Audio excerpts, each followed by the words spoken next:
Entonces, estamos viendo sistemas de control digital, estamos en la parte de métodos de realización. Ya una vez que conocemos bien o mal la transformada Z, que ya nos dimos cuenta de que los sistemas de control se tienen que implementar en una computadora y que finalmente pues hay un controlador PID que nos va a ayudar a modificar el comportamiento de una planta, pues ahora vamos a empezar a ver cómo aterrizar estos, digamos que todos estos conceptos de una forma que sean implementables ya en un sistema físico, o sea, hacer ingeniería. Entonces, estos son los métodos de realización. Ya vimos en la clase pasada cómo este concepto en el mundo analógico, que es un poco más sencillo. Entonces, en esta clase, que es puramente teórica, métodos de realización, me estoy basando en este libro, Katsuhito Ogata, Sistemas de Control en Tiempo Discreto, es la segunda edición, por si quieren ampliar lo que aquí se diga. No, estoy explicando, vaya, pues estoy explicando lo que allá se enseña, porque el Ogata, si conocen ya el autor, saben bien que omite muchísimos detalles que finalmente te pierdes un poco, ¿no? Entonces vamos viendo los métodos de realización de los sistemas discretos. Bien, la idea general para comenzar a entender esto es que vamos a partir de la idea de que podemos representar en términos generales un sistema de control discreto mediante una función de transferencia que normalmente va a venir en una expresión cerrada de este tipo, una función racional, donde vamos a tener un polinomio en el numerador dividido entre un polinomio en el denominador. Esa va a ser siempre, al igual que la transformada de Laplace, va a ser siempre la forma en la cual nosotros vamos a poder observar un sistema de control. Obviamente estamos en el mundo discreto, entonces vamos a estar en términos de la transformada Z. Entonces, esta función de transferencia, que no es otra cosa más que la salida Y entre la entrada X, si la entrada es X, entonces la vamos a representar con estos dos polinomios. Una cosa aquí hay que destacar es que siempre el orden del denominador debe de ser mayor que el orden del numerador para que esta función de transferencia tenga sentido y sea realizable en el mundo físico. Es decir, tú no puedes tener una potencia mayor aquí abajo, bueno, perdón, menor que acá arriba. Por ejemplo, si arriba tú tuvieras un 3, z a la menos 3, que fuera tu orden máximo, abajo, como mínimo, deberías de tener z a la menos 3, que es lo que te dice la condición. Tú no puedes tener abajo z a la menos 2 si tienes arriba z a la menos 3. Eso físicamente no es realizable. Entonces, esta condición es muy importante. Todos los sistemas de control la cumplen, de hecho. Les afirmo así con toda la seguridad que si ustedes tienen un denominador de mayor orden, digo de menor orden que el numerador, entonces probablemente su modelo matemático está mal, ¿sí? Porque los sistemas físicos jamás va a suceder eso. Eso significa, la única manera en la que eso sucedería es que un sistema te está respondiendo antes de que lo excites, ¿sí? O sea, está saliendo a abrir la puerta antes de que la toquen, ¿sale? Entonces, todos los sistemas realizables, físicos y reales, los excitas y luego responden. Entonces, eso significa que n sea mayor o igual que m, así te queda la matemática. Si te queda al revés, o estás mal o estás modelando un sistema teórico o quién sabe qué estés modelando, ¿no?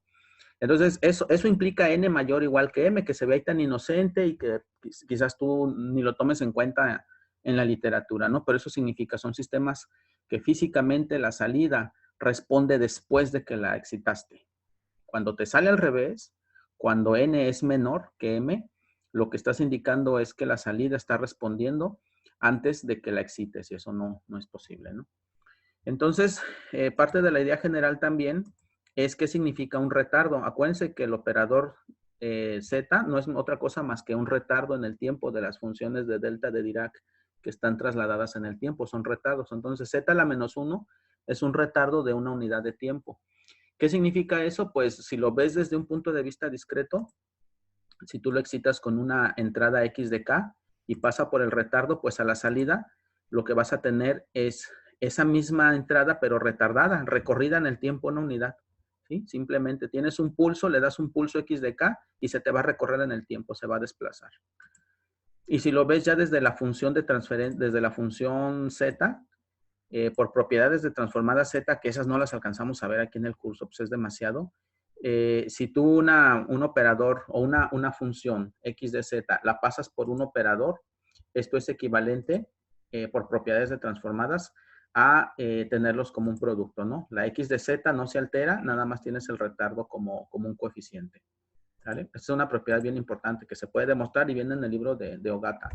Es una propiedad que tienen la transformada z. Entonces, lo puedes ver de ambas maneras, ¿no? La más importante para nosotros es esta porque es la implementable, ¿sí?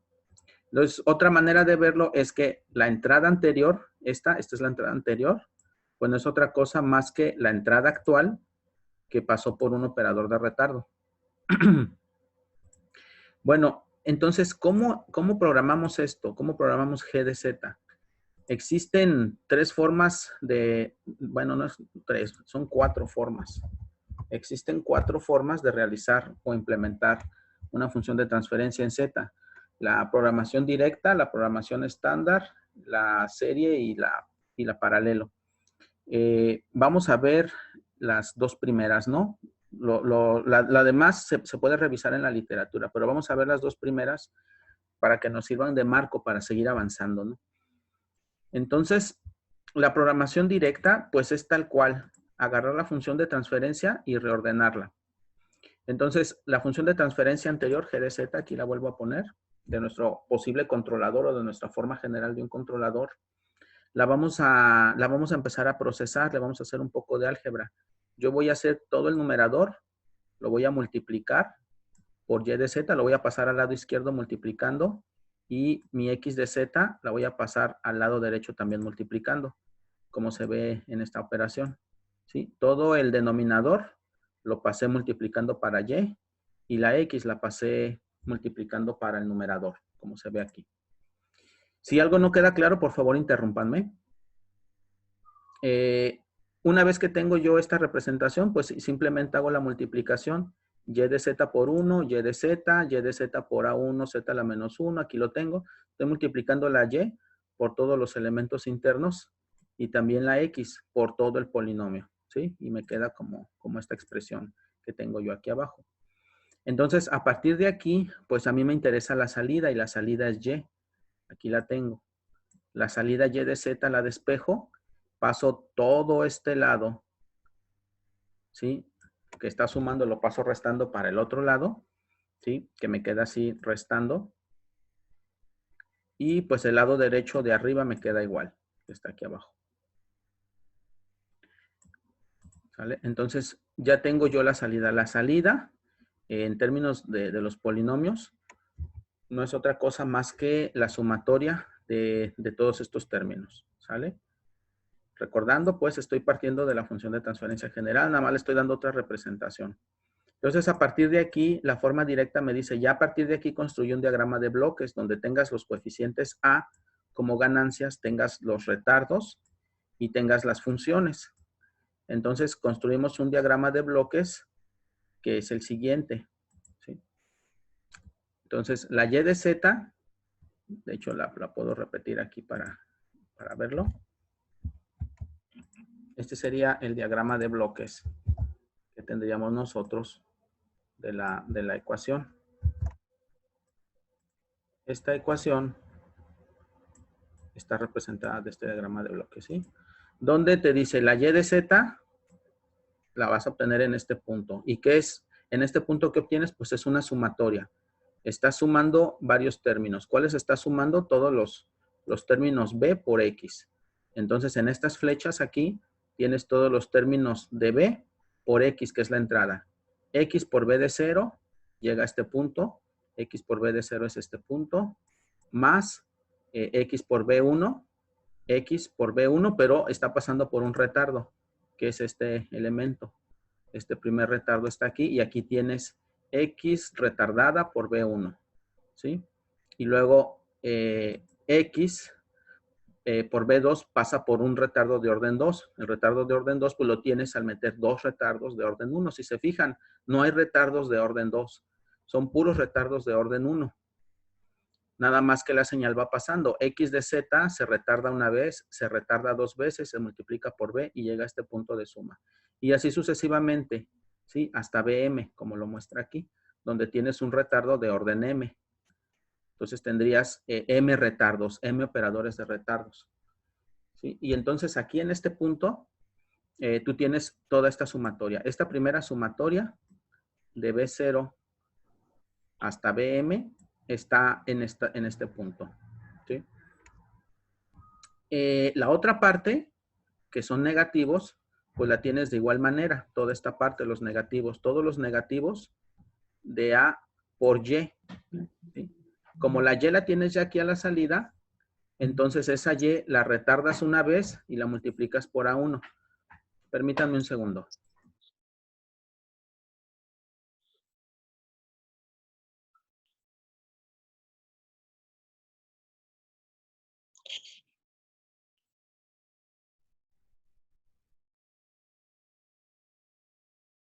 Ok, entonces la salida Y la voy a empezar a retardar igual que en la entrada, la retardo una vez y la multiplico por los coeficientes de A, pero noten que son negativos, ¿sí?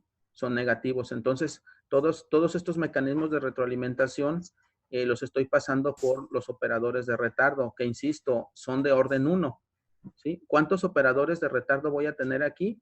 Pues voy a tener N operadores de retardo, como lo marca la ecuación, ¿sí?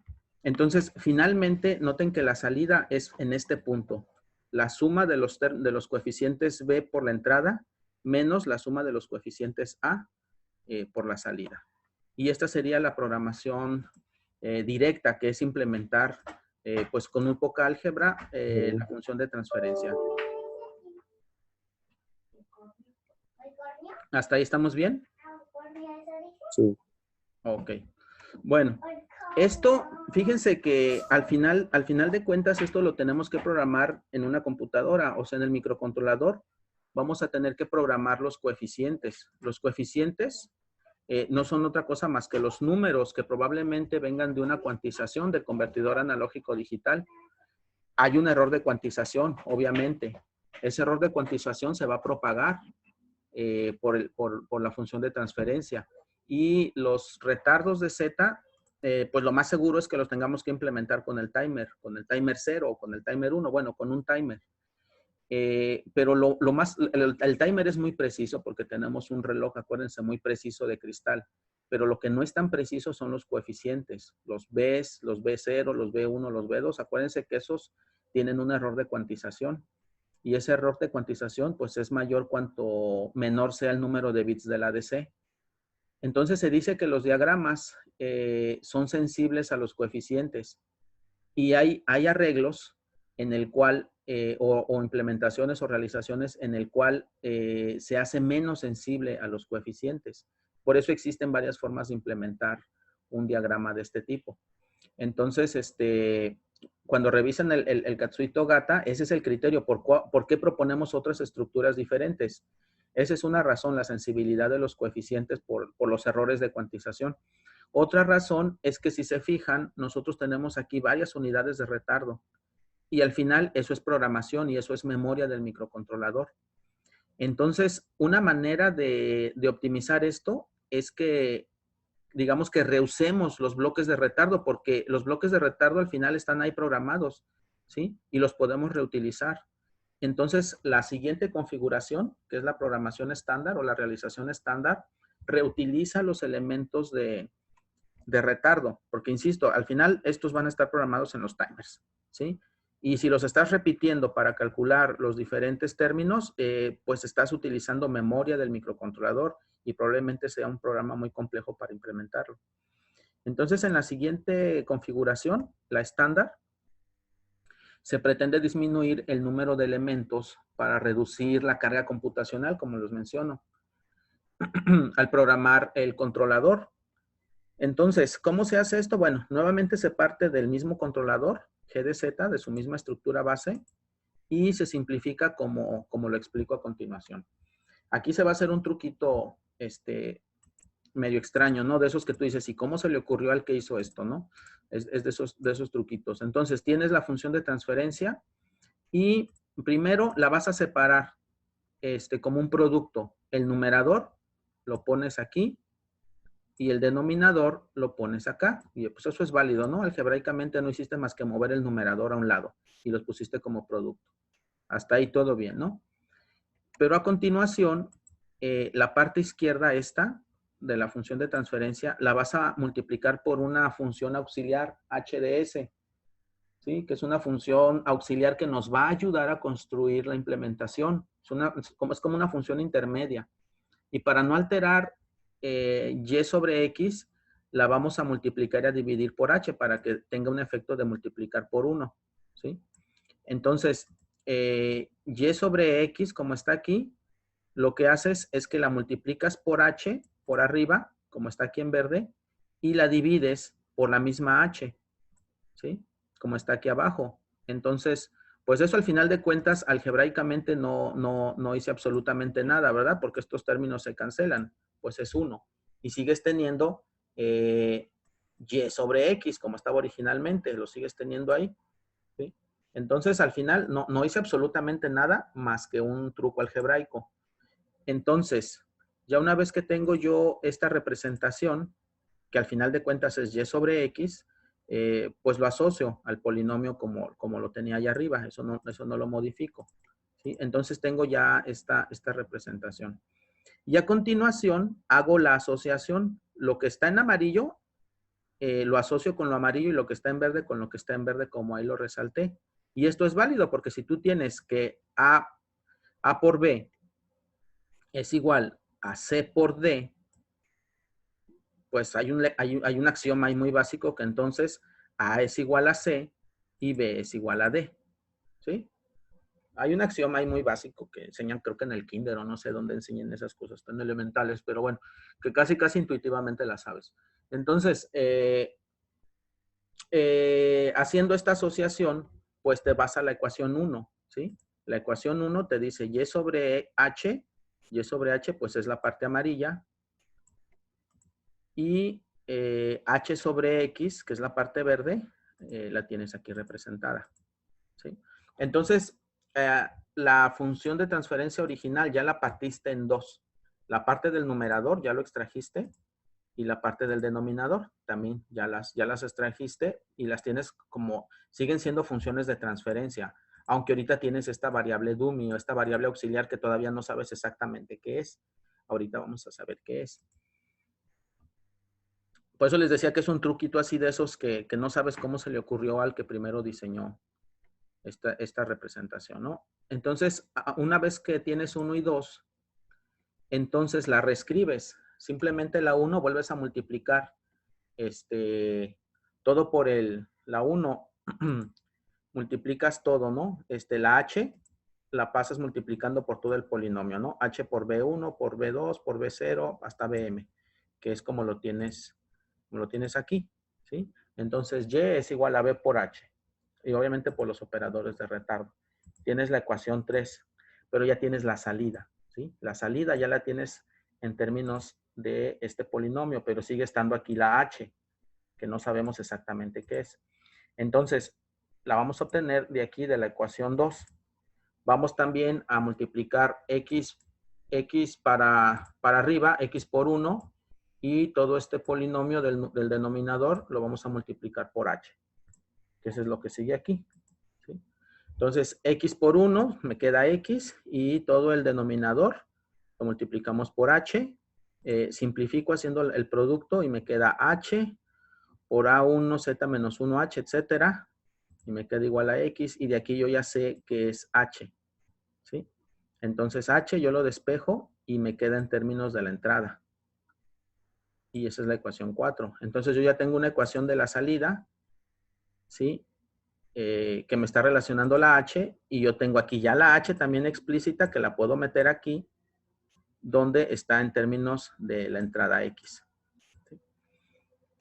Entonces con 3 y 4... primero voy a representar 3. ¿Cómo represento a 3? A 3 la voy a representar como la parte A del siguiente diagrama, que es esta, ¿no? Aquí pongo otra vez la ecuación 3. Entonces, este es su diagrama.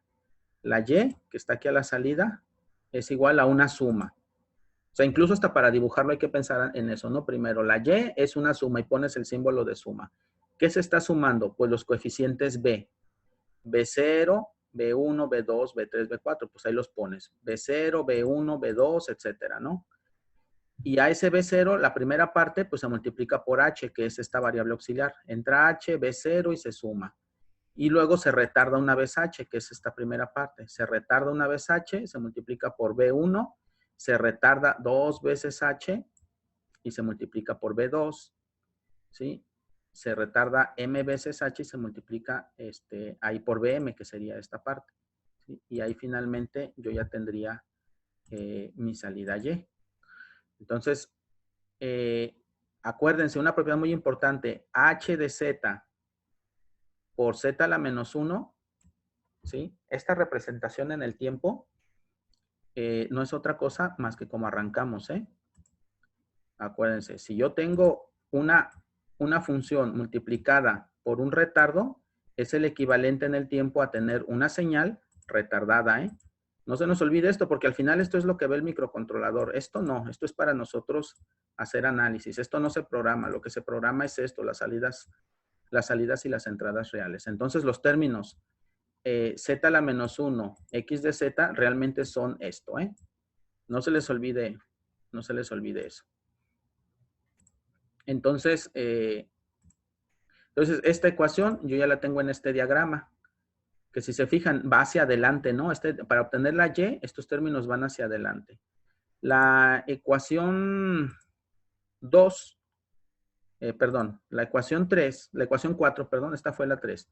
La anterior fue la 3. La ecuación 4, que es la definición de la h, pues yo la implemento a continuación, que es en el diagrama B. Aquí está. Entonces, de igual manera, la h, yo aquí la tengo en este punto. La h, yo la voy a obtener mediante una sumatoria. Aquí está la sumatoria. ¿Esa sumatoria de quién? Bueno, primero entra x. X de z menos, nótense el símbolo menos aquí, todos los demás términos. H retardada una vez por A1. Aquí está. H retardada una vez por A1. H retardada 2 veces por A2. Retardada 3 veces por A3. Y así sucesivamente, ¿no? Retardada N veces por AN y llegan y se suman. ¿Sí? Y yo allí ya tengo H. Entonces, fíjense que yo ya tengo por separado todo el diagrama completo, porque aquí tengo, en el anterior, yo tengo la salida Y. En este primero yo tengo la entrada X, ¿sí? Entonces, por eso les decía, la H es simplemente una variable auxiliar que me va a permitir a mí construir el diagrama. Entonces, yo lo que puedo hacer es combinar ambos diagramas, combinar este con este, o sea, donde está la H, que está aquí, este diagrama yo lo puedo ensamblar aquí donde está la H, ¿sí? O sea, porque aquí me dice, pues entra H, H yo ya lo tengo disponible. Aquí no sabía qué era, ¿no? Pero H yo ya lo tengo aquí, H se construye de esta forma. Entonces de aquí jalo un hilo para conectarlo acá y obtengo ya la salida. Entonces eso es lo que representa este diagrama. Agarro el primer sistema y lo conecto a H, ¿sí? Y lo dejo tal cual, nada más lo copio y lo pego, nada más pongo la H aquí y ahora sí yo ya tengo mi diagrama completo que me muestra la salida y la entrada y esta variable auxiliar que es causa un poquito de confusión cuando uno está empezando a estudiar estos diagramas, causa un poquito de confusión cómo se implementa. O de dónde sale, o por qué, o sea, cómo se te ocurrió. Lo que pasa es de que es una variable auxiliar, nada más es un truco algebraico. No, en sí, físicamente, no es una señal. Sí es una señal, pero físicamente no la ubiques, pues, ¿sí? Es una técnica matemática que te ayudó a ti a simplificar, a hacer análisis. ¿Sale? Entonces, tenemos el diagrama ya completo. ¿Qué ventaja tiene este diagrama? Pues es obvio. Si se fijan, estamos aprovechando los retardos. O sea, aquí tenemos nada más, a lo mucho tenemos n retardos que se están utilizando, o sea, un solo bloque de retardos para retrasar las X las veces que se necesite y multiplicarse por sus A's o sus B's respectivamente, ¿sí? Entonces nada más tenemos, pues tenemos prácticamente, al menos tenemos la mitad de unidades de retardo respecto al diagrama anterior, porque los estamos aprovechando, pues estos retardadores se conectan a los coeficientes A y a los coeficientes B, ¿sí? A diferencia de la representación anterior que estaban por separado, ¿sí? Estaban por separado. En la programación directa, pues tú tienes un bloque de unidades de retardo y tienes para la entrada y tienes otro bloque de unidades de retardo para la salida, ¿sí? Que prácticamente pues es una representación, por eso se llama representación directa, porque lo que haces en esta programación directa pues es que programas y agarras tus unidades de retardo para el denominador y tus unidades de retardo para el numerador y vámonos. Y por eso te queda un diagrama de este tipo, por separado, pues, por eso te queda así. Pero lo que haces en la programación estándar con ese análisis de la H, entonces te queda un solo conjunto de unidades de retardo, las cuales puedes aprovechar para construir digamos que los retardos que van para el numerador y los retardos que van para el denominador, ¿sí? Entonces, los retardos que van en un sentido hacia adelante y los retardos que van hacia atrás, los feedbacks, los sigues agarrando de las mismas o del mismo conjunto de unidades de retardo.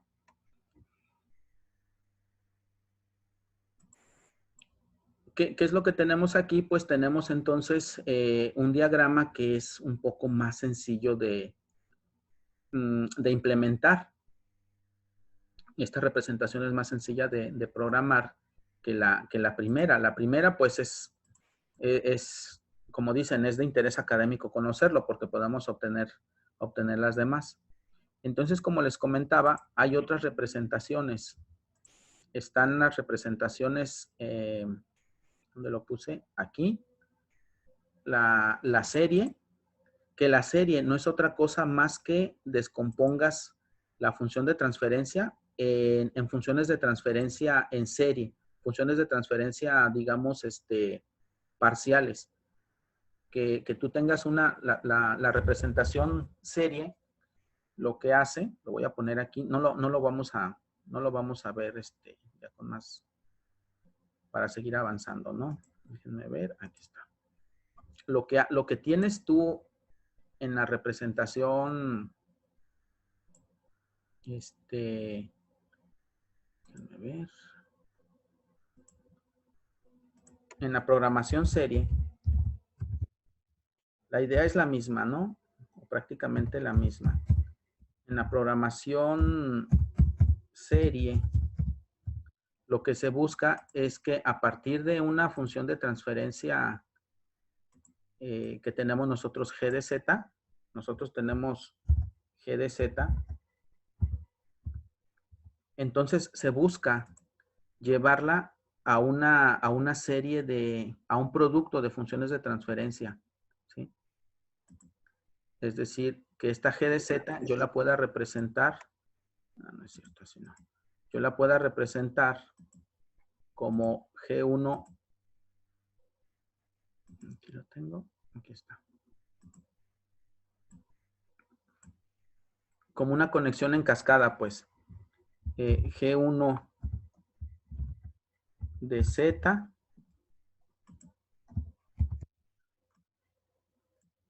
G2, etcétera, ¿no? G2,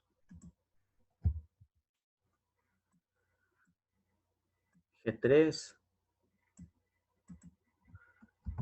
¿Sí? Es decir, hacer el álgebra correspondiente para que la función de transferencia G de Z original sea igual al producto en cascada de varias funciones de transferencia en cascada. Entonces yo tengo que descomponer en un producto una función de transferencia G de Z original, la tengo que descomponer como un producto de funciones de transferencia cuyo producto G1 por G2 por G3 sea igual a G de Z. Entonces, estos subproductos yo los empiezo a implementar también en diagramitas de bloques y luego los interconecto todos. Esa es la representación serie. Y la programación en paralelo lo que hace es que, voy a poner acá, la programación en paralelo lo que hace es que partes de la GDS y aplicas algo que a ustedes les gusta mucho hacer, que descompones la GDS en fracciones parciales. En fracciones parciales. De tal manera que la GDS queda como una suma. O sea, tienes que dejar GDS como una suma de fracciones o una suma de GDS más sencillas, ¿sí? Entonces, la GDS original, pues te va a quedar como la suma, por ejemplo, lo representarías así, GDS original, después de aplicar fracciones parciales, tú dejas G de Z, pero no sé por qué estoy viendo GDS. G de Z, tú la representas como la suma en fracciones parciales. G1 de Z más G2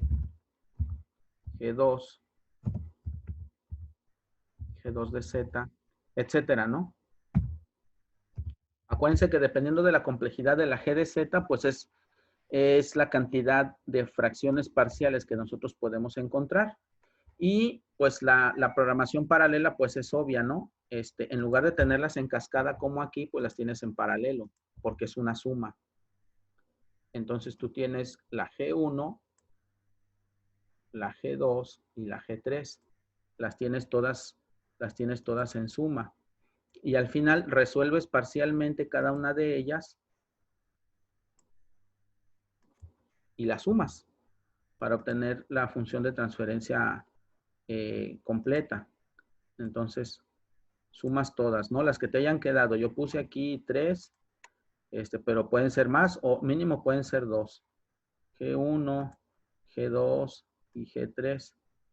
Y obtienes ya la salida, ¿no? Entonces, esa sería la representación en paralelo, la cual se caracteriza entonces por tener las funciones de transferencia particulares con una representación en fracciones, en una suma de fracciones parciales y la salida completa, pues tú la tienes aquí. Entonces, puedes tener una representación G1, una representación G2, una representación G3 particulares y hacer un diagrama de bloques al final de estas pequeñas fracciones de la función de transferencia original. Pero cada una de estas G1, G2 o G3 del modelo paralelo o de la forma paralela o del forma serie, al final las tienes que dejar en una forma estándar, pues, ¿sí? En una forma estandarizada, como nosotros lo vimos aquí, ¿sí?